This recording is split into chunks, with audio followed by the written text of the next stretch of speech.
The learning objective for art studies is captured in this little experience of one of my storytelling friends. The first time I saw Raphael's Disputa, which decorates one of the walls in one of the rooms of the Vatican in Rome, I had set out with my guidebook, intending to study all the paintings by Raphael that decorate these rooms. I entered the first room, and I suppose looked around the other walls, seeing 3 other paintings, but all I recalled during this visit was the Disputa. I sat down before it and remained seated. I do not know how long, but the morning slipped away. What I thought about as I looked at the picture, I cannot tell you.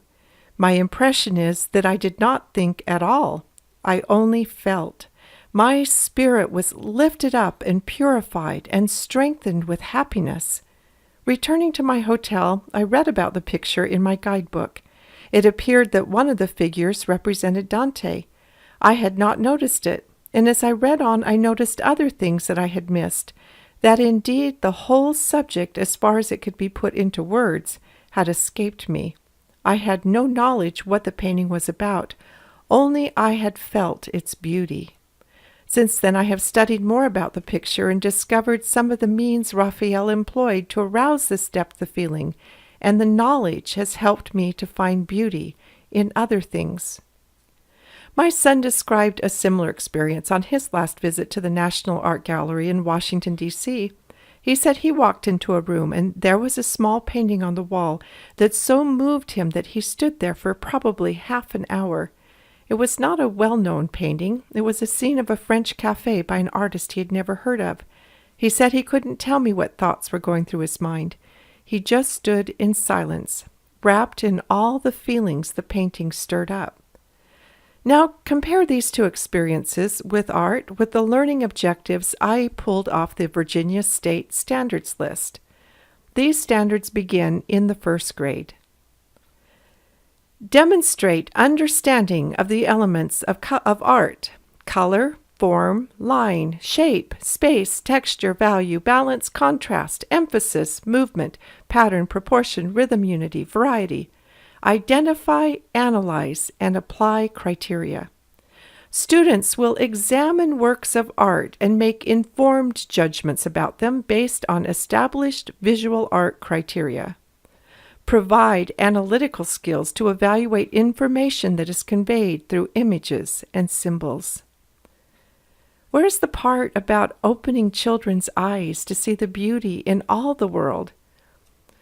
Where is the lesson that teaches that true art communicates with the deeps of our souls? That man becomes the thing he gazes upon, as Hawthorne taught in The Great Stone Face. That images are long-lasting, so be careful what images you impress on the heart. I copied these words from one of the heart educators. The heart and soul of the masterpiece, the sheer beauty of it, are considered least of all, and students end up heartily hating something they might have enjoyed and loved. It is better to create a capacity to enjoy art than to have a technical knowledge of its pieces. On the back of our book on paintings, I included the quote, "When we see ordinary things, we see only with our eyes, but when we see works of art, we see with our hearts." The heart feels. It doesn't analyze, and in the end, it's the heart that shapes who we are. Learning the rules of art before we have felt it is like being shown the secrets behind the magic tricks before we felt the magic. Childhood is for feeling the magic of art. Children love looking at pictures, and it's the second language we can use to communicate to the heart of a child before he understands words. And it's a powerful and long-lasting language. We say in one ear and out the other, but we never say in one eye and out the other.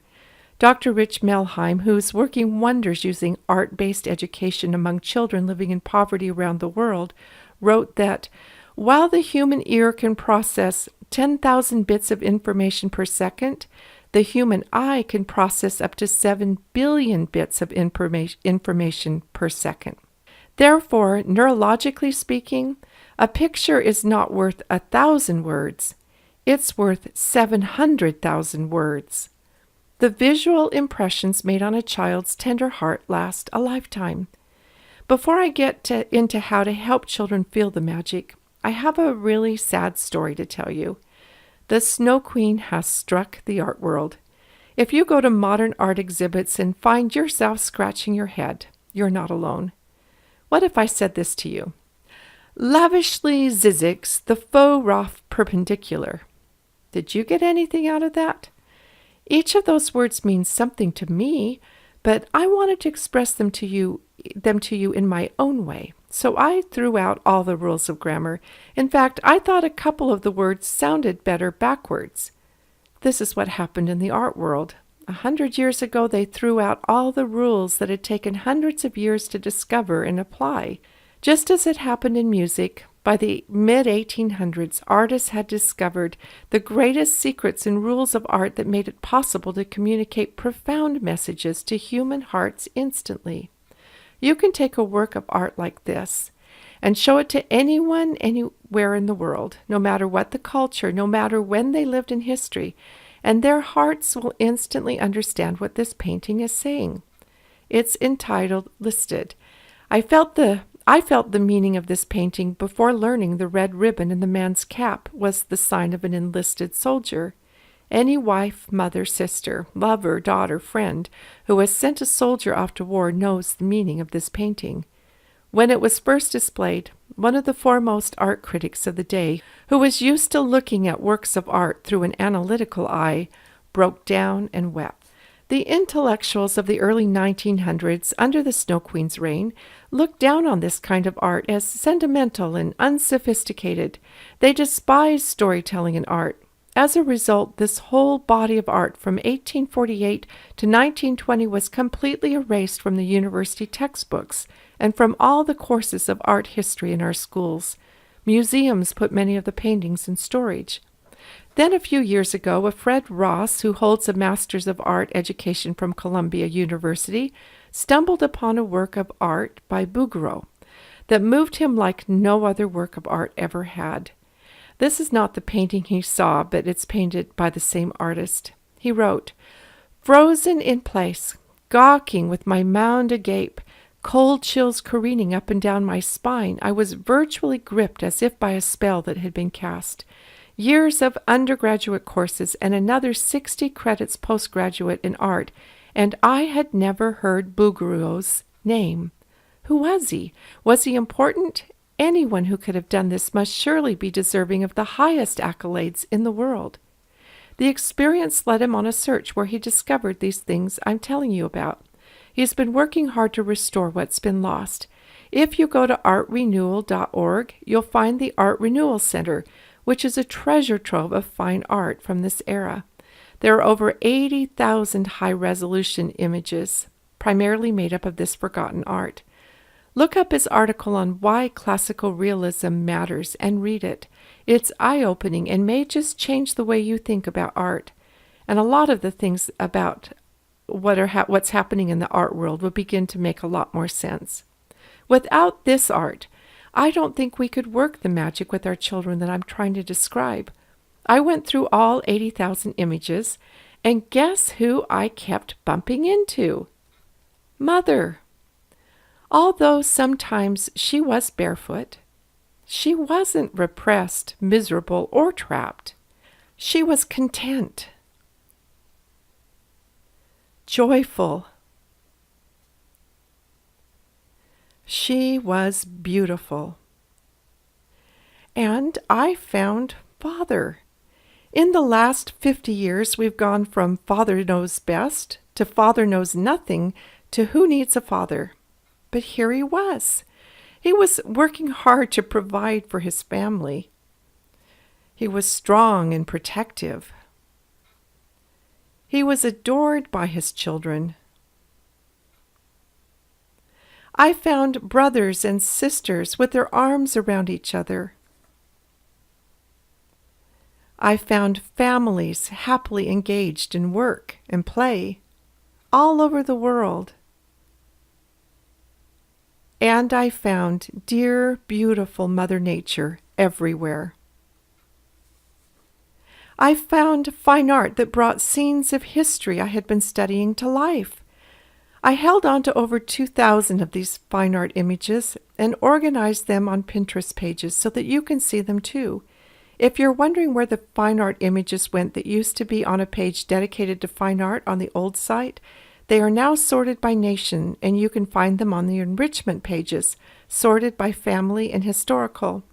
While Art Renewal says you cannot print the artwork from the site, I contacted Kara Ross, and she said permission is given to families to print these works of art out for personal use in your homes.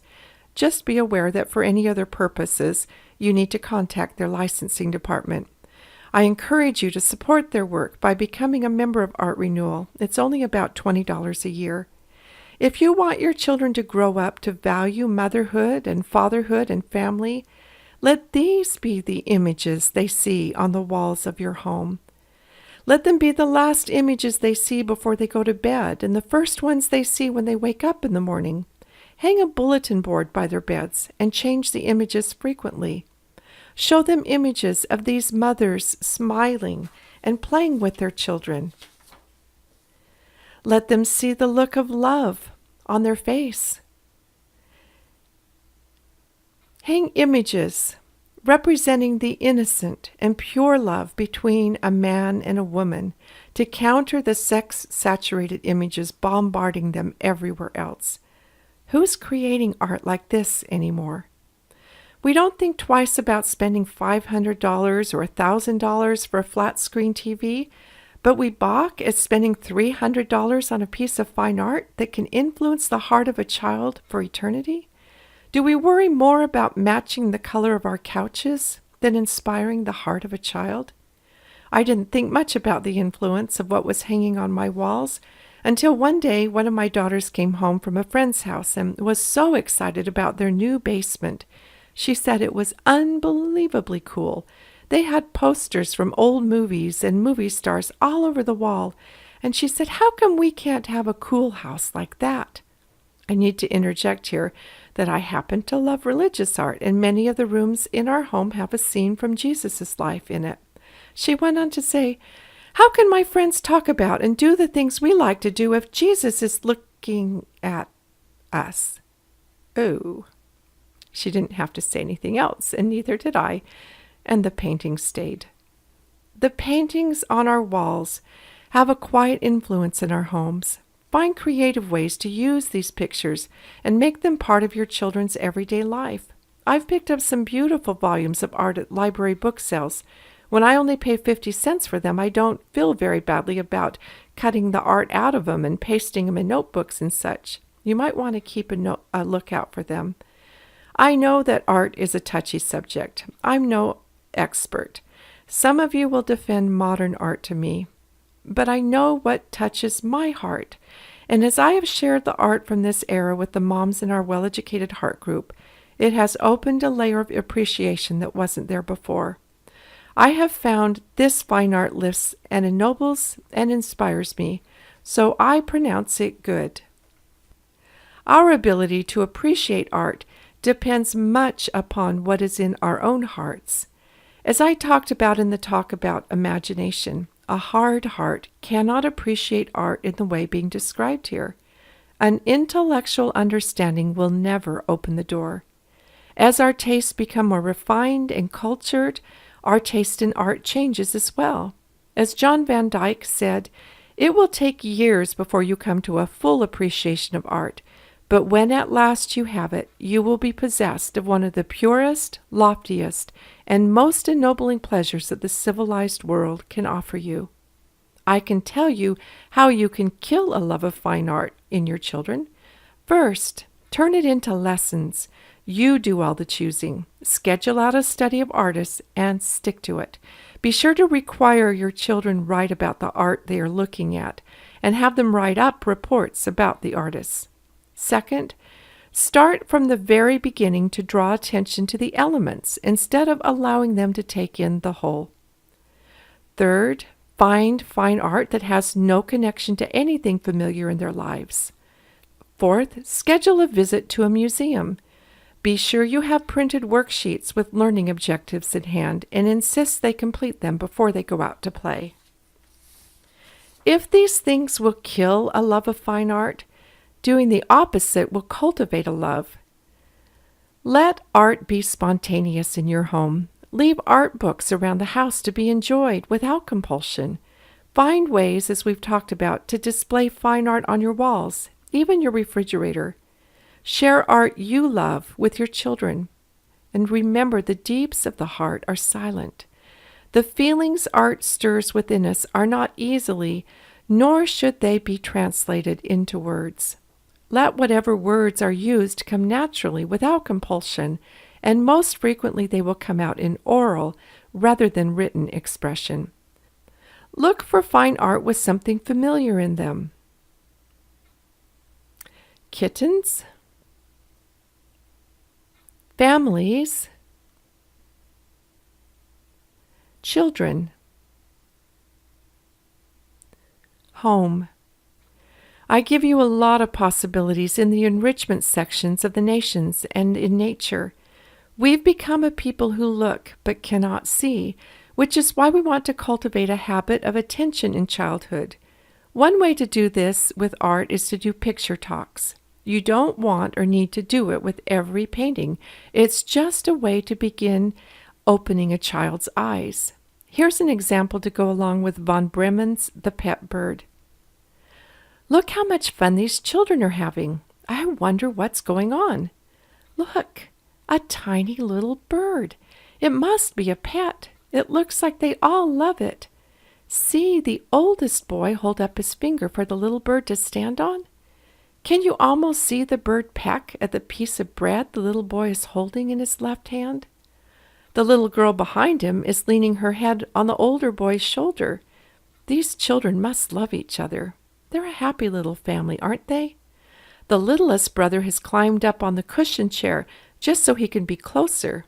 He's holding out his finger very steadily and quietly, and maybe he's saying, "Let the bird come and sit on my finger." The little bird isn't afraid. He knows the children won't hurt him. The other little girl has stopped reading so she can watch the bird too. The man who painted this picture loved children. He lived in Germany. When he was a little boy, he was always drawing tiny little pictures. His real name was Johann Georg Meyer von Bremen, but they called him Kindermeyer because he loved children. One time he played blind man's bluff with them and then painted a picture of it.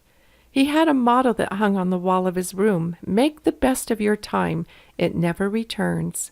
A lot of his paintings are here in America. Shall we see if we can find them in a museum sometime? The story can be that simple. In our stories of paintings in the Story Hour series, I gathered some of these simple stories together to give you ideas for some picture talks of your own. I'll also be adding some to the enrichment pages. Maybe you can do a picture talk in your poetry tea time and then hang the picture on the fridge at child eye level and just leave it there until the next one. And then you can keep them in a notebook. Just slip them in plastic sheet protectors. Another way to help them develop that habit of attention that may be more appealing to older children is to play a game where you all study a painting, and then you turn it over and see how many details you can each remember. Let your children do a rough sketch of the painting from memory, or have them list things they saw in the painting. Play it like categories and have everyone read from their list, and the one with the most unique items wins the round. Don't wear these tools out. The objective is just to have them help your children become aware. When you go to an art museum, you will frequently see people sketching what they are seeing, and that is part of this process of developing the habit of attention. I've started doing something that I'd never thought of doing before. When I find a painting that speaks to my heart, I memorize it, much like I memorize a poem, to hang on the art gallery wall in my heart, so that anytime I want to, I can close my eyes and visit the painting. It takes time to notice all the details, and I have to be sure and place them all on the painting in my imagination. I posted this painting in the Facebook group, and it resonated in a lot of hearts. What do you see? I'm sure you see the look of joy on the mother's face, but how many clues are you picking up? Did you notice the window pane that is out? The little pictures of soldiers at eye level for little children to see? Do you see the terror in the lace curtain? What else do you see, and what does it tell you? Another thing you can do to help your children fall in love with fine art is to share stories of the great artists. Look for stories with a familiar connection to your children. Little children will want to hear about the artist when he was a little boy or a little girl. I share as many stories from the heart about artists that I can find in the library. One place I put them is in the Great Lives Artists section. Never let these activities feel like a chore. Most of the time, just let them look at the pictures and combine other arts from time to time to deepen the experience. A little music, some poetry, a story. As they start to learn about the great artists, they're going to be introduced to the great era of religious art. Hundreds of years ago, before the common man had books, and while sermons were preached in Latin, it was the art that taught the spirit of religion to the people. The paintings were full of symbolism. If you don't understand the symbolism, there are books in the art appreciation section that will teach you, and you can begin to unfold the symbolism to your children, and it will become like fun detective work to begin to make sense of these paintings. I truly believe that much of our faith crisis is coming because we are trying to connect our children to God through His laws and not through the arts. Our hearts must see and feel Him. Sharing paintings of Jesus Christ that pass through the heart of an artist who knows Him will do infinitely more to plant faith in a child's heart than a million doctrinal discussions. Continue to learn about art yourself, and in its proper time and place, you can begin to unfold the rules that created the magic they already feel. The second half of the Stories of Paintings book I mentioned earlier, with stories for little children, has a wonderful introductory book to help you explain media, color, perspective, technique, and so forth. And there are many books in the art appreciation page found in the other category that teach to the heart and will begin to layer in a deeper appreciation and understanding. Take it slow. If your children aren't interested yet, come back later. But I'm betting you'll enjoy it, and it will give you more ways of talking about paintings with your children. As your older children start understanding these principles, it will be enjoyable for them to go back to paintings they already love and see how the artist applied the secrets they're learning about. As your children come to appreciate how art makes them feel, they'll have a greater appreciation for a study of architecture, and I found some great books that I put in the art appreciation page. Isn't it simply miraculous that we have access to so much fine art with which to feed our hearts? Your children are looking upon fine art images that were reserved for royalty, for the aristocracy, for the very few. Almost all of the art mentioned in the old books, which are usually reproduced in black and white, can easily be pulled up in a Google search. But sometimes I can't find a color version. It wasn't until I saw the movie Monuments Men that I realized some of these paintings may have been among those that were destroyed by Hitler and Nazi Germany, which makes a knowledge of them even more valuable. By the way, if you haven't seen the movie yet, I highly recommend it. The movie itself isn't perfect, but its message about art is powerful. Of course, the images do not have the same impact as the actual art itself. Do visit museums, and since you will have made friends with so many works of art and artists, your children will feel like they are at home with friends. Every time I visit a museum, the first painting in a room I am drawn to is the familiar one, and to see it close up often takes my breath away. I've seen the image of Washington crossing the Delaware hundreds of times, but nothing compares with seeing the larger-than-life original full-wall version. It has been said, there is only one way to improve the taste of a nation. It cannot be done in a hurry, and it cannot be done by force. It can only be accomplished by exposing the people patiently to that which is truly good, to that which is truly noble. This you will do in your fine art studies. With that, I'll leave you with my final thought for this talk, courtesy of Charles Kingsley. Never lose an opportunity to see anything beautiful. Beauty is God's handwriting.